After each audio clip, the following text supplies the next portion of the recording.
Hello everyone. Our today's topic is India's cultural roots. Indian culture is like a very old and big tree with many roots and branches. जो Indian culture है वो एक बहुत पुराने और बड़े पेड़ की तरह है जिसकी अनेकों जड़ें और शाखाएं हैं. The roots of this tree are the traditions and ideas. It means इस पेड़ की जड़ें और शाखाएं इसकी परंपरा और विचार हैं that have been parts of India for thousands of years. जो भारत के भाग में हजारों साल तक रही हैं. These roots keep the culture strong and united. ये जो आपका इसकी जड़ें हैं वो इसके कल्चर को मजबूत और एकता बनाए रखी हुई हैं. Just like roots keep a tree alive, जैसे कि जड़ें जो हैं किसी पेड़ को जीवित रखती हैं. The trunk of the tree represents the common values and belief. इस पेड़ की जो ट्रंक है वो इसके कॉमन वैल्यूज यानी कि इसके सामान्य महत्व को, विश्वास को दिखाती हैं जो भारतीय संस्कृति के सभी भागों को आपस में जुड़े हुआ है. From this trunk many branches grow. इस ट्रंक से अनेकों शाखाएं उत्पन्न होती हैं.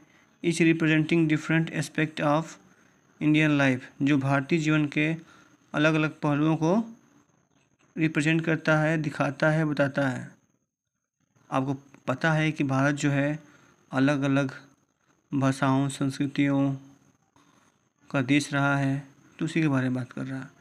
This branches include things like art, literature, science, medicine, religion, and even the way people govern or practice martial art.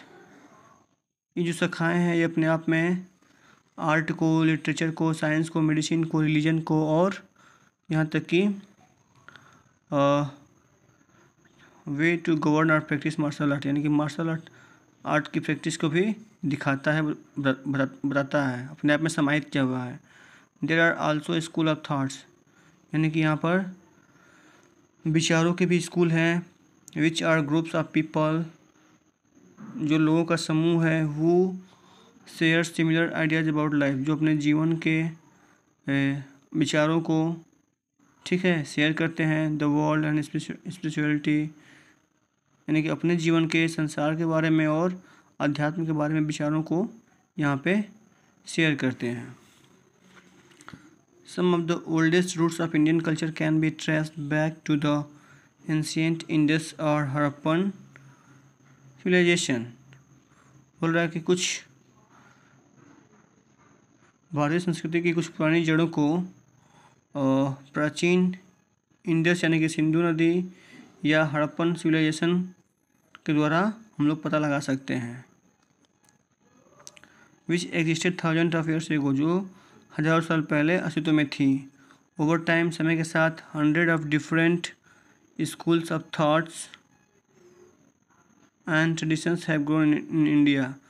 बोल रहा है कि समय के साथ सैकड़ों की संख्या में नए नए आपका थॉट यानी विचार, सोच के विद्यालय और परंपरा के विद्यालयों का विकास भारत में हुआ. Each contributing to the country's unique and rich culture.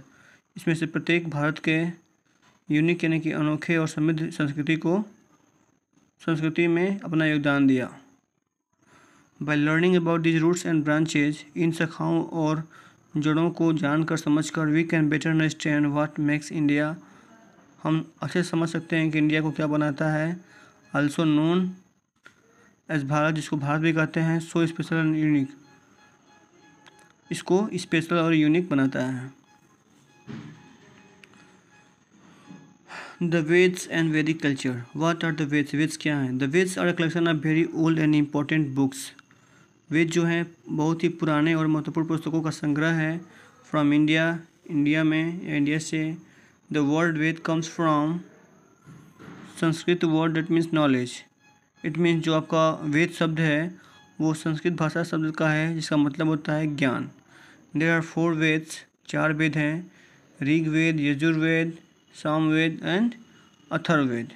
This books were created long, इन पुस्तकों का निर्माण बहुत समय पहले हुआ था, long time ago, and are among the oldest books in the world.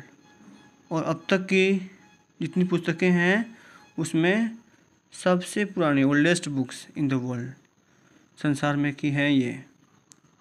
The Vedas are full of hymns, जो वेद हैं वो प्रार्थनाओं से भरा हुआ है। विच आर लाइक प्रेयर्स, जो प्रार्थना की तरह है। मतलब हिम्स जो मतलब भजन, भजन कीर्तन, जो तरह से प्रार्थना है। इन फॉर्म ऑफ पोएम्स, कविता के रूप में, एंड सॉन्ग्स, सॉन्ग के रूप में। This hymns were not written down at first, शुरुआत में इनको लिखा नहीं गया था, शुरुआत में इन भजनों को नहीं लिखा गया था। बट वर मेमोराइज्ड, बल्कि इनको याद किया गया था। And pass down from one generation to the next by special teachers, और इनको एक जनरेशन से दूसरे में स्पेशल टीचर्स के द्वारा पास किया गया था। कॉल्ड ऋषि एंड ऋषिका, जिनको ऋषि और ऋषिका बोलते हैं, यानी कि जो लोग वेदों को पढ़ाते थे, याद करवाते थे, उनको ऋषि या ऋषिका कहा गया है। This wise teachers taught their students to recite the hymns with great care। ये जो समझदार बुद्धिमान अध्यापक थे, इन्होंने विद्यार्थियों को इन भजनों को सुनाकर इसको अच्छे से तैयार कराया है, इस बात को सुनिश्चित करते हुए कि ये इसको कई साल तक बनाए रख सकते हैं। The hymns in the Vedas were written in an early form of Sanskrit language, यानी कि शुरुआत में जो भजन थे संस्कृत भाषा में लिखे गए थे। And were meant to praise different deities, और इसमें अलग अलग देवताओं के लिए प्रार्थना था, लाइक इंद्र, अग्नि एंड सरस्वती। ठीक है। This deities were seen as very important in keeping everything in the world in order and protecting truth. जो देवता लोग थे इनको बहुत ही महत्वपूर्ण माना गया था संसार में प्रत्येक चीज़ को ऑर्डर यानी क्रम में और सही तरीके से सुरक्षित रखने के लिए। तो आज के लिए इतना ही। आई होप आपको समझ में आया होगा। Thank you. जय हिंद।